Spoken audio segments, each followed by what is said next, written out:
kind of indebted to me for those sweeties, and hopefully I will give some of that love back. Because likability is really, really important. I know it sounds stupid, but we're much more likely to buy things off of people who we like. And so a lot of salesmen go to great lengths to kind of put on this persona and be likeable and friendly. I'm genuinely likeable, by the way. But so just Tom Hanks is actually voted as the most likeable celebrity of all time. I'm not sure whether I agree with that necessarily, but because of this, he's in massive demand for advertising companies. He is likely to be the highest paid person advertising companies will go to because they know that having somebody who's likeable to sell their products will increase sales significantly. And it's no wonder that one of the best-selling books in the world is How to Win Friends and Influence People, a book that's purely based around techniques to make people like you and to make people go out with you on dates, to sell that product, to get that raise. In fact, the CIA used the techniques in this book in their interrogation techniques, in their interrogation manual. They use these techniques because one of the things they do is they try and make the person who's being interrogated like them. Even when they're causing pain or discomfort, the person in that position kind of likes the guy that's doing it, which is kind of insane, but it shows you how fragile we are. We know he's just doing his job. And he's kind of a nice guy anyway because he told us about his family and you know, he's the one that's kind of administering good stuff and bad stuff as well. And then what happens is you get into this kind of parental position where the person that is giving you pats on the back is also kind of giving you pats somewhere else, I guess. So it's easy for people to like things that I like. And this is a slide I pretty much put in all of my tools, so I just think it's cute. This one just has a lovely tone, a lovely feel about it, and you immediately like this company. You know, it's a cold November morning, and you know you're late for work, and you pull your smoothie carton out, and you go, oh wow, stop looking at my bottle. You have this big grin on your face, and you go into work and tell your friends about this product. And ever since that happened, I've been using these smoothie people for ages. Again, gifting reciprocity. One of my friends, like about a year ago, started freelancing. And so what he did is he created all these little gifts and he sent them out to kind of people that he liked, sort of other freelancers, other designers. And it was a lovely little experience, you know, to get this little package in the post and open it up and see these cards, these little felt handmade things. And it made me like this guy even more. And it made me want to kind of employ him. And I think that was probably, you know, part of the kind of the tactic, just to kind of get people to feel sort of slightly indebted to you, just to kind of give some good karma back. And because of this, lots of bloggers posted up photos of the packs online. This guy got lots of really good positive karma. So it's a really good technique. Gmail do this a lot. You know, when Gmail first came out, they gave you this gift of almost unlimited storage. You kind of like them.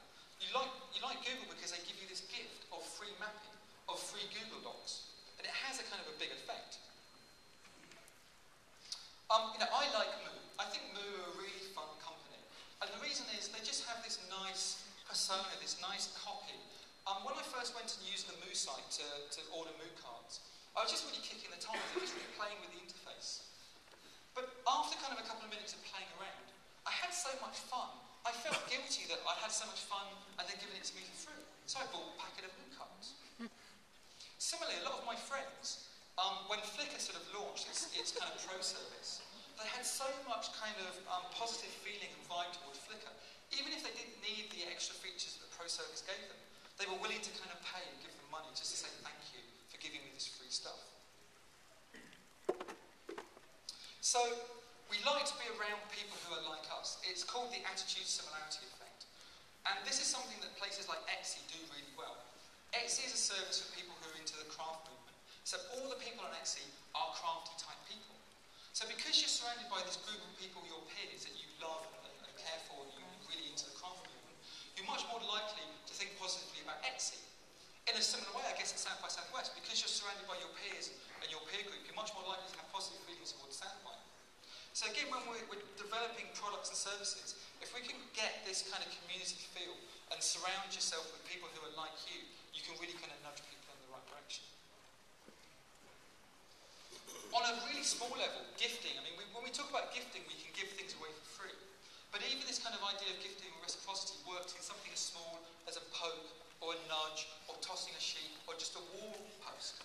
If someone pokes you, you immediately feel like you should poke them back, online obviously. If they throw you a sheet or if they comment on your wall,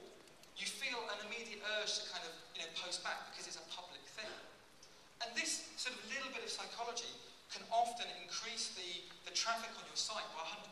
Because if you've got this kind of post and respond kind of mechanism going on, because people feel indebted to you to reciprocate, it can be quite powerful. I think one of the most obvious examples is Amazon. This idea that they give you free shipping can be a massive motivator. And so many times I've kind of got to 1 cent or a couple of cents below what I need to get for free shipping. And in order to get that thing that's free, I will go and buy a book that's worth sort of $20 to kind of get that free shipping, which is insane when you think about it. But it's really, really powerful. And so the value of free can be really important, and it can kind of create a really important bond there. So that's basically it. I've kind of given you a quick kind of run through of some of the psychological process that people use when making decisions. Here's a list of some books which, if you're interested in discovering more, you should really go to. Frankly, I'm surprised anyone's in this room, because Dan Early is next door, and I basically stole most of his material.